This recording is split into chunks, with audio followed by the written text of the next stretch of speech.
What's going on, everybody? Welcome back to the after credit scene. We're talking the finale of She-Hulk on Disney+. Before we get going though, please like and subscribe to the channel, hit the notification bell so when we drop new content, you'll be the first one to know about it, and then share this sucker all across the multiverse. We're on our way to 200 subscribers, but we need your help to do it, so please do that. And thanks for watching, guys. If you're only here for the Easter eggs, check down in the description, hit the jump button, and it'll take you straight to the Easter eggs. If you're only into that, that's fine. Otherwise, we're going to talk breakdown. I am going to stand behind and explain my reasoning here right off the bat for why I said this episode is the best finale in the Marvel Universe. It's a 10 out of 10 as far as writing and episodes are concerned, but I need to explain why. So we're going to get to the breakdown of what happened and why it happened and all that kind of stuff here in a minute, but we're going to work backwards to that. So the reason I say that is not because I think She-Hulk is the best show out of all of the Marvel shows. There are plenty of shows that are better. There are plenty of shows that have better storylines. There are plenty of shows that I connected with a lot better. But the genius behind this episode and their use of the fourth wall break and keeping it very minimal up until this episode and then going all in on it is brilliant. I would liken this to the use of Doctor Strange in Infinity War when he is using the time stone to look at all the different variations of what's going to happen in the future, and it says he looked at 14 million different versions of what happens in the future and they only win one of them. That little line, that section of storyline is what makes it impossible for anybody to give any other explanation or to say, what about this or what about that? The writers and the directors created this as a kind of catch-all plot device so that if anybody says, well, why didn't they just do this or why didn't they just do that or they could have missed with this or missed with that, all you have to say is Doctor Strange looked at 14 million versions of the future and this is the one that they won, so it had to happen this way. From a writer's standpoint, it's basically the writer saying, this is the way we chose to do it, deal with it. This episode of She-Hulk was exactly the same way. And I told you guys in all of my prediction videos, watch for threads in the Easter eggs. And the biggest one is that it's Jennifer's show, it's supposed to be empowering for women, which it should be anyway. If you're telling a story about women, I don't understand why a story with men in it and a story that has, a male protagonist in it, we don't talk about it, oh, it's got to be empowering for men, but anytime it's a story with a woman in it, we have to say, well, is it empowering for women? Tell the story and make her a strong character, and nobody should complain about that because it's her journey, it's her story. But the She-Hulk writers and everybody else knew going in that this story and this show was going to divide people, that the trolls were going to come out, that there were going to be people saying, well, it's not a good story and you should do this and why isn't there more of this and it's just too much of her story and too much of these things and why don't we have Hulk and why don't we have this and why don't we have that? Here's what happened. They gave you that. They put all of those characters in a room. They gave you Hulk, they gave you Abomination, and yes, they did it a little tongue-in-cheek, but they gave you a storyline that started off plausible. And then when you started throwing all those characters in there, it quickly got very dumb. Why is Titania there? Hulk just magically comes back from outer space. All these different things that seemed like they would go well together. And on the surface, you could say, this is what I wanted. But when you start putting them all together, especially for the type of show it was, and for the time frame you had to tell that story, hopefully it became obvious very quickly that wasn't going to work. And what they're trying to tell you in a very tongue-in-cheek way is it was never going to work. That's not what this show's about. It never was about that. And so if you're still angry about it, we're not going to give you what you want. We're going to tell the story we want to tell. Marvel has always been that way. And if anybody decides to get upset about that, I would remind you that all of you sat through the Spider-Man movie waiting for an after credit scene only to be greeted by Captain America doing one of his detention videos, and he talks about being disappointed. And that's basically Marvel saying, we know we own you, and you know we own you, and we know that you're going to stay behind and watch all those credits no matter what, because you want to see what this little clip is. So, surprise, You know that, they know that, and the She-Hulk writers are very aware of it. And then they use the fourth wall break to go down the path of saying, this is what the story should be. This is what the story was all along. And they don't cram it down your throat, and they make it very funny. And they take you to the writer's room. They take you to the Marvel Studios. They show you their offices. They make an awesome joke out of Kevin Feige, and you need to stick around for the Easter eggs, because there's an awesome Kevin Feige Easter egg in here too. But all of these different things were put in your face, right down to the fact that when Jennifer is in Kevin Feige's lair, when she's in the AI robot Kevin's lair, she's talking about what Marvel is about, and she's talking about trying to explain to the AI Kevin why these stories are necessary and why you can't just do this and why you can't just do that. But what she's really doing is she is woman-splaining to everyone out there, all of the men out there that love to mansplain everything. She's woman-splaining to all of you. This is what this is about. And if you don't like it, why did you hang around for 9 episodes? Go do something else. You're wasting your time complaining about something that Marvel's gonna do anyway. So you're either on board or you're not. And let's be honest, you're on board. Marvel puts out, to quote the show, near perfect content, and it's not because they have all of the best directors and all of the best writers and everything is Oscar quality. It's because the stories are compelling. It's because you grew up with these stories. It's because the comic books tell these stories. It's because they're fun. And Marvel can tell those stories any way they want to tell them, and they're gonna. So sit back and enjoy the ride. If you don't like it, that's fine. Nobody's saying you have to. But they used this whole episode and they made fun of themselves and they made fun of that. And if you don't think they were making fun of themselves, they have She-Hulk go into the writer's room and talk directly to them and say, this is what this story's about. And I imagine they actually had that conversation and said, why don't we just go all in on this? And I wish I could have been in the room when it was pitched to Kevin Feige to see him light up at the concept. I think it would have been an interesting conversation to have. Having said all that, let's go back through just a little bit to kind of explain how they got there. So at the end of episode 8, Jen gets angry, but she hulks out and rages in an inappropriate way and causes havoc at this law gala. The Department of Damage Control arrests her. She's in prison. She's in Blonsky's cell. Pug and Nikki come to see her, and she even gets told, which I thought these were very good scenes, and it was a good wrap-up. I think that portion was the wrap-up of Jen trying to figure out who she is as She-Hulk. The wronging wasn't just that the intelligentsia violated her privacy, because they did. And the wronging wasn't just that there were people out there that were trying to manipulate her. Those were wrongs. But she also needed to be confronted with the fact that, yes, those are wrongs, but how you respond to those wrongs is what makes the difference. So, yes, Jen is in the wrong in that regard. I think it's why she even takes a plea deal. Okay, what do I have to do?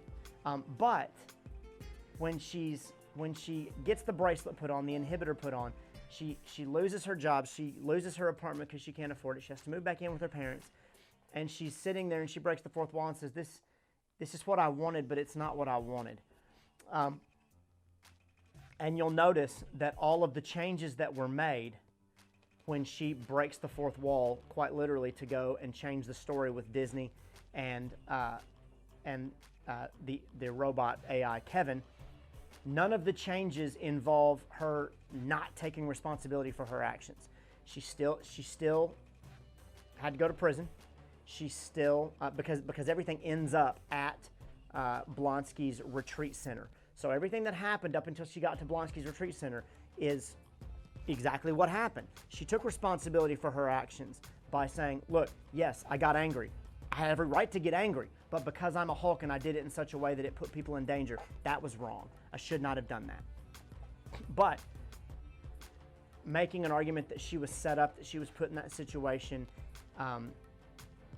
unjustly, was a perfectly valid argument, especially in the sense of the law is concerned. And so she never, if you bookend it with those things, when she leaves the episode and then she returns to the episode, all she's saying is, and all she's asking for in return is that everybody else have to pay for what happens to them. She has to pay for her consequences in a very real way, but everybody else gets a fight scene. They get, let's just battle it out and punch each other, and then when the smoke clears, we just go, oh, it's okay. That's not the kind of show it is. It was never that kind of show. And one of the messages they're trying to get out is these people need to be held responsible too, but as a lawyer and as a law show, they need to be held responsible in both senses. She-Hulk can enforce the justice, but we're going to go the route of letting the law enforce their rules first. It's a lot of the same things and the same types of storylines that went on during Captain America Civil War.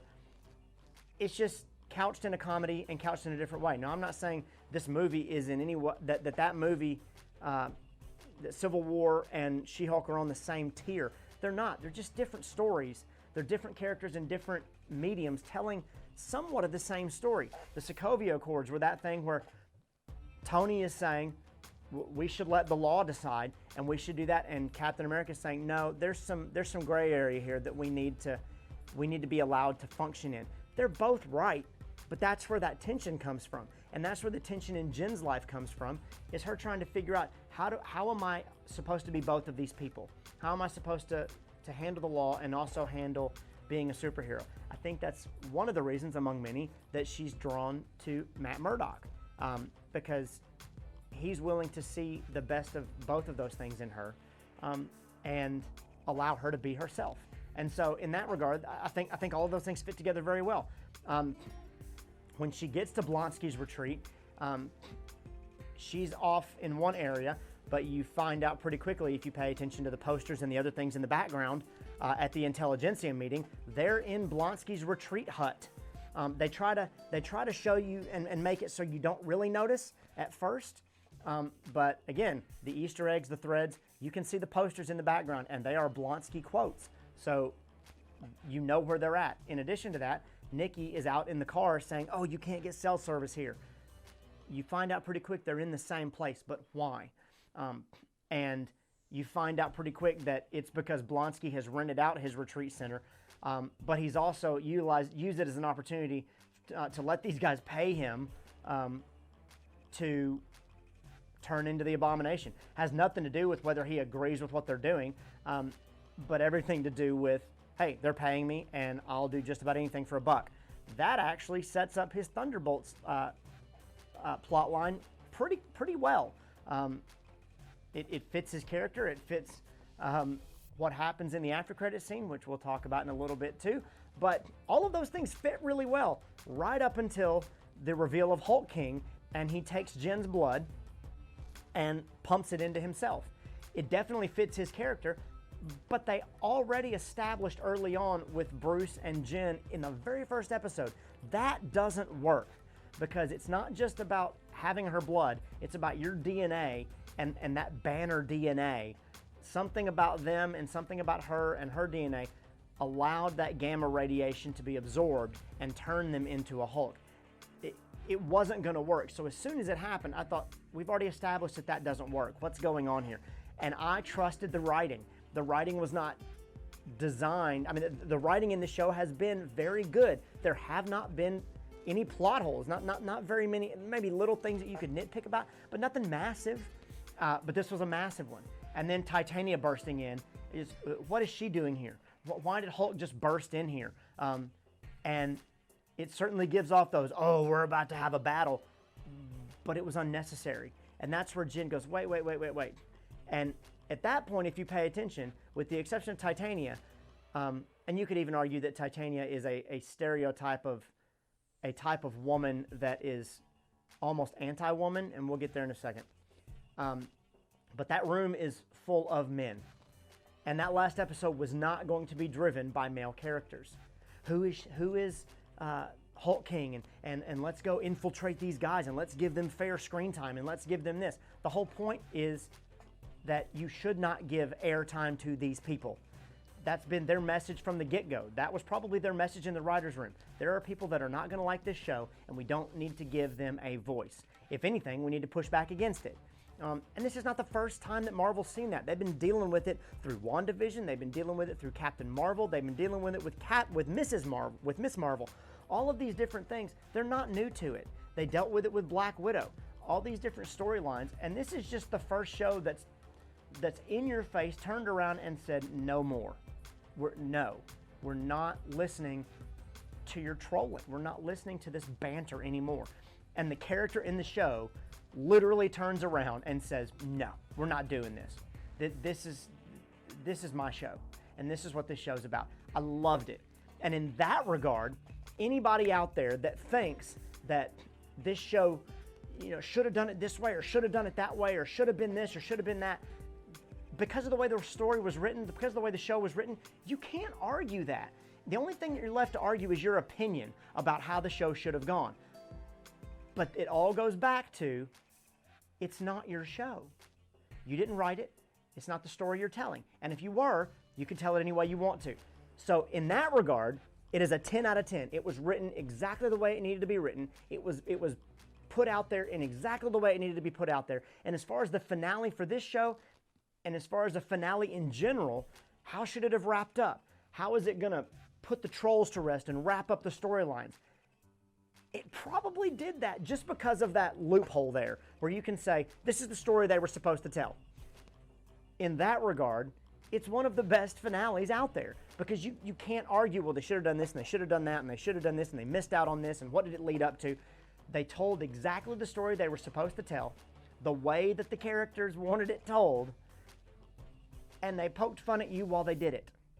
So in that regard, you can't argue that it was wrong, because if you argue that it was wrong, you're agreeing that the way you wanted it is not the way that they did it. And they actually say that in the episode. We know this is not what you want, so we're going to do it this way. You're actually proving their point. So in that regard, I think it was excellent. Now, are there other shows that stylistically, story-wise, character-wise, Marvel-wise, entertainment value-wise were better? Sure. There's plenty of them out there, but all of those things, super subjective. And so let's just enjoy it for what it is. I thought it was great, and I really loved the way that they did that, right down to using the Disney Plus menu screens, and her jumping from one to another, and being able to find the She-Hulk set and talk to those people, and then talk to K.E.V.I.N. All of that was fantastic. And so the scenes at the end, whenever everything is fixed to a story that's more plausible, Blonsky goes back to prison because he violated his parole. Daredevil showing up, I mean, they even did that kind of funny. It was really just Kevin going, all right, here's what you want, take it. And that's still poking at everybody that says, when's Daredevil going to show up? When's Daredevil going to show up? I really want Daredevil. And if he'd have just popped up in episode 4, some people would have been like, yes, there he is. And it could have been a crappy episode, but you'd have loved it because it was Daredevil. It didn't matter if the story was crappy or not, but they waited and told it in a way that he got plenty of story time because it fit the story. In this moment, when Kevin just plops him in, that's another way that the She-Hulk show is just saying, here's Daredevil. We know you like Daredevil. There he is. But then you're still going to have some trolls, and I've already seen him online today. Well, it was dumb the way he used him, and it was just funny, and it was this and that. They used him the way they wanted to use him. So wait until the Born Again show if you want him in a different way. Watch him in Echo. If you still don't like him and you don't like the direction they're going, ditch Marvel. But guess what? You're not gonna.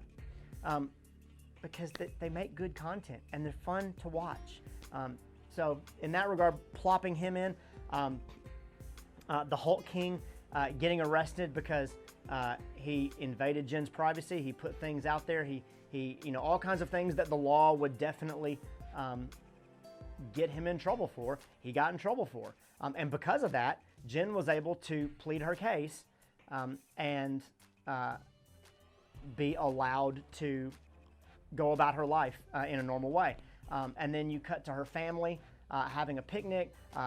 Matt Murdock is there, which was excellent. I loved seeing him in that kind of situation and that kind of stuff. Meeting her family was really cool.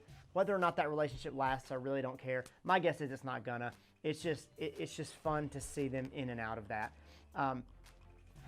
Bruce or Hulk shows back up. You get that tease of his son Sakaar, or pardon me, you get the tease of his son Scar, and the insinuation there is that Bruce went to planet Sakaar and took care of that. But anyway, that whole Scar introduction. Hey, here he is. Okay, great. You saw him. He'll pop up later on, and they can use him. The rest of the MCU can use him in any way they see fit. But it still fit Jen's story.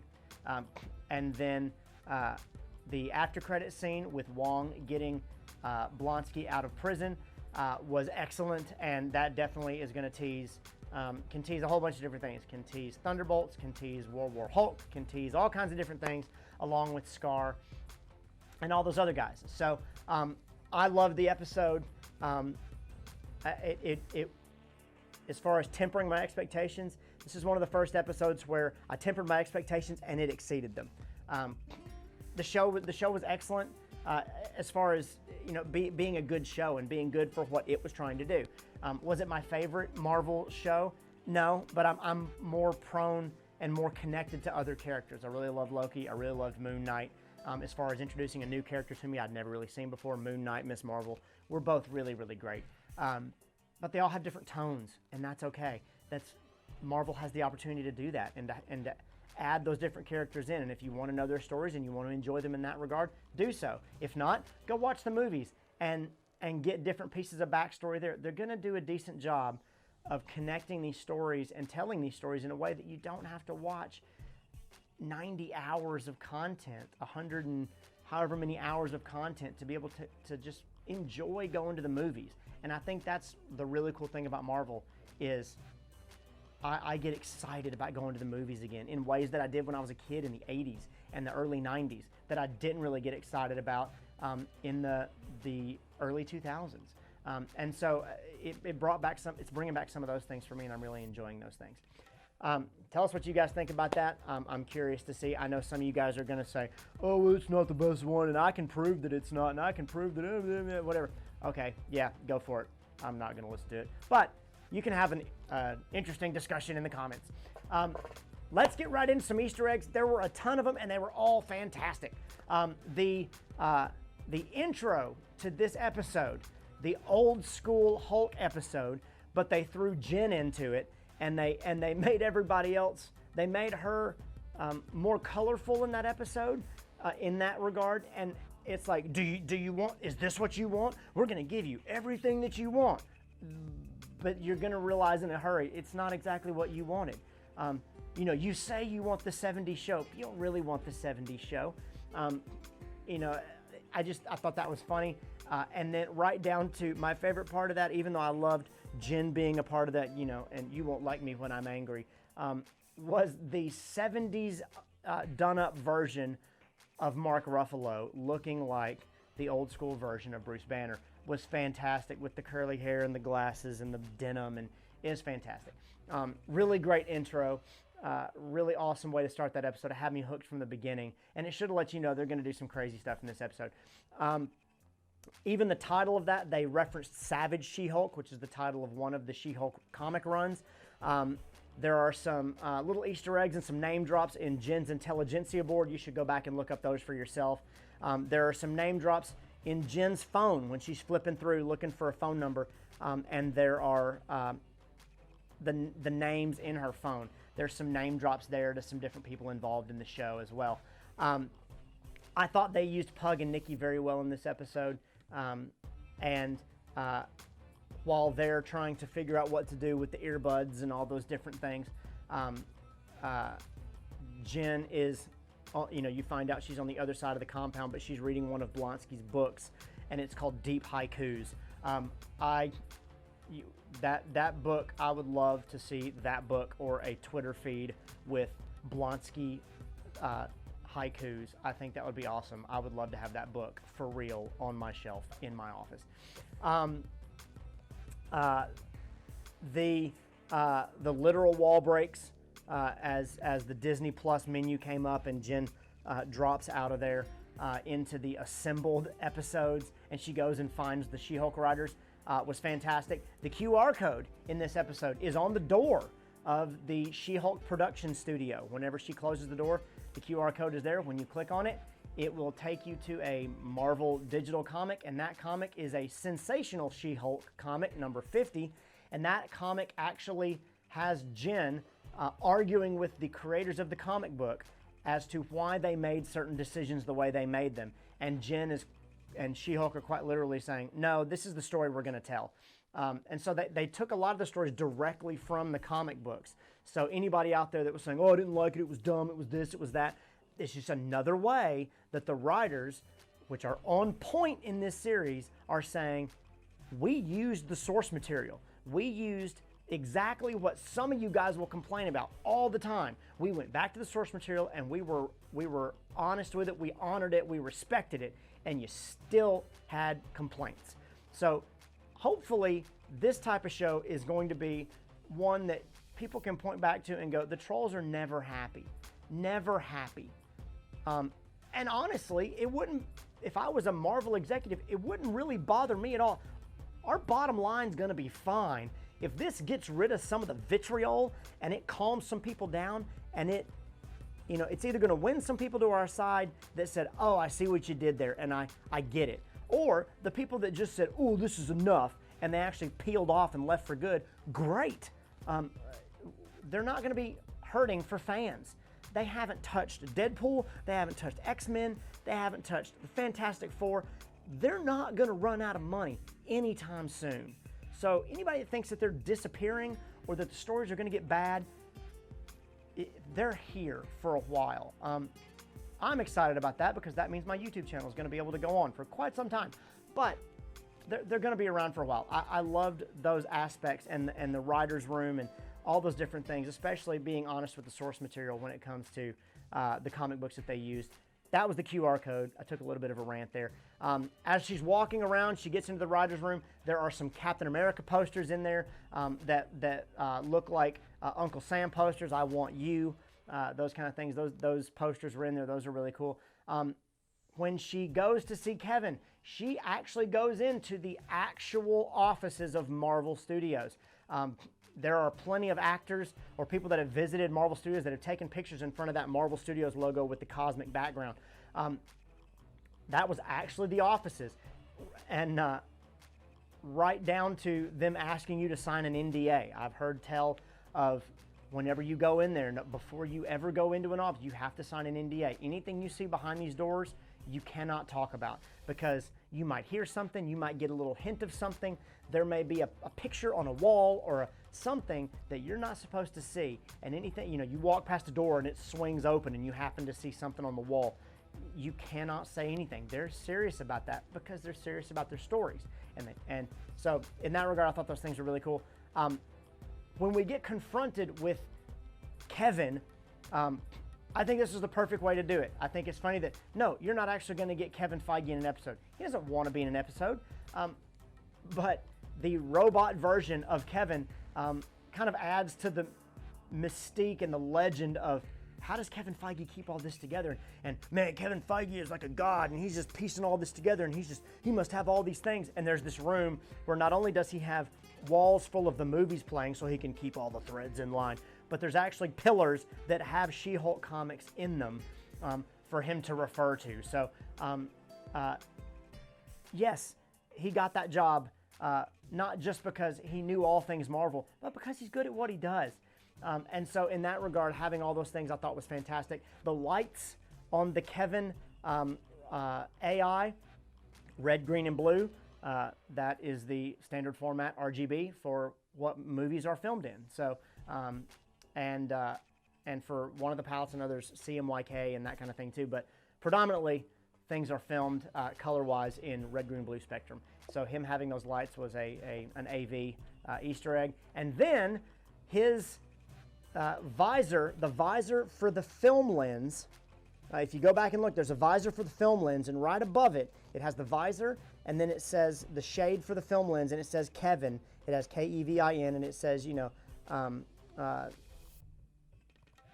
whatever, you know, whatever the acronym was. I'm spacing out about it right now. Something Nexus.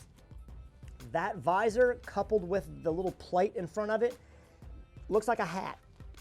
Feige is known for wearing hats, so even his robot was wearing a hat. I bet you Kevin Feige has a hat that says K.E.V.I.N, and it has the whole acronym spelled out on it. That was really cool. I thought that was an awesome Kevin Feige Easter egg, and as soon as I saw the robot, I started looking at the top of it to see, like, well, why does the robot not have a hat on? Because Feige's always wearing a hat. And then I realized that it's right above his eyes, and it's the film camera visor, the lens visor, which was really awesome. The comments about near perfect products, the comments about the X-Men, you know, She-Hulk actually saying, look, you know, when are we gonna get the X-Men? And she looks at the camera and goes, like, I got you. The jokes about not being able to have enough money or punish the visual effects guys anymore. So, hey, could you just turn into Jen off screen so that we don't have to spend any more money on this? Was even a poke back at people that were like, well, the CG's not that great. Yeah, they know that they have to work within certain budgets, and they have to decide where they're gonna spend their money. And so in that regard, I thought all those different things were really great. And then obviously the Scar introduction at the end is the direction where somebody else can take it and run with World War Hulk. It was a natural fit. Where else is Hulk's story gonna go now but to these areas? And so that was teased. The after credit scene with Wong and Blonsky not only teased maybe some Thunderbolts connections, some World War Hulk connections, but also Blonsky, when Wong comes through the portal, says, "Did you get sucked into another show?" Now, obviously, Blonsky and Wong are not characters that are going to break the fourth wall, because that's not who they are, and that's not unique to their characters. But the writers were very clever in giving them lines that fit in that universe, but also made sense to us outside that universe. Did you get pulled into another TV show, and that's why you weren't here? Blonsky is talking about, were you sitting there binging something else, watching TV with Madison? Or, you know, did you just forget about me? We know that to mean, you know, are you getting pulled into other TV shows here, and that's why you weren't able to spend time with me? And then to which Wong responds, we're in peak TV, a peak era of TV. Not just, yes, there's a lot of awesome TV shows out there, streaming platforms, things like that, but hey, there's a ton of Marvel content out there. If you want to watch this, watch this. If you want to watch that, watch that. It was very good. It was just excellent. Tell us what you think in the comments. I know it's going to divide people. Some people loved it, some people hated it. It wasn't what people were expecting. It wasn't what was going on. I thought it hit the perfect beats, and I think now you can go back and if you want to and you're willing to, watch it all at one time, and I would be willing to bet that it all kind of fits together a lot better than you think it does. Again, join us in the comments, like, subscribe to the channel, share this thing so other people can find it and join us in the conversation, and check out some of our other content. We got a ton of things you can sink your teeth into. And as always, guys, when the next one drops, we'll catch you right back here. Later.